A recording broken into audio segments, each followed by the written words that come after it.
Bird flu રાજ્યમાં પક્ષીઓ સાથે સાથે માણસોમાં ન પ્રસરે તે માટે રાજ્ય સરકાર કામે લાગી। નળ સરોવર બર્ડ સેન્ચ્યુરીમાં પણ એલર્ટ આપવામાં આવ્યું।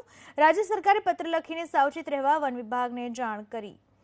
નળ સરોવર પર આવેલી બર્ડ સેન્ચ્યુરી પર રોજ હજારોની સંખ્યામાં ડોમેસ્ટિક અને વિદેશી પક્ષીઓ આવે છે, માટે ત્યાં પક્ષીઓમાં બર્ડ ફ્લૂ પ્રસરવાની શક્યતા વધારે।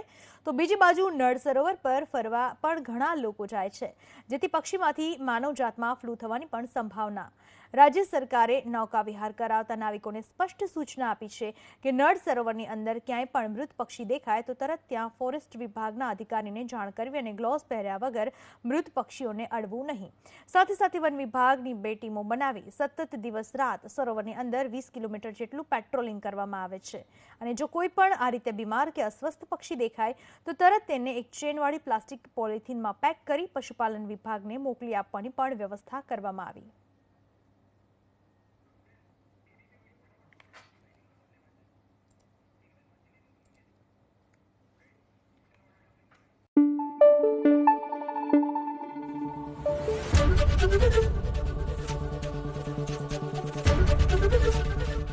एबीपी अस्मिता, गुजरातनी अस्मिता।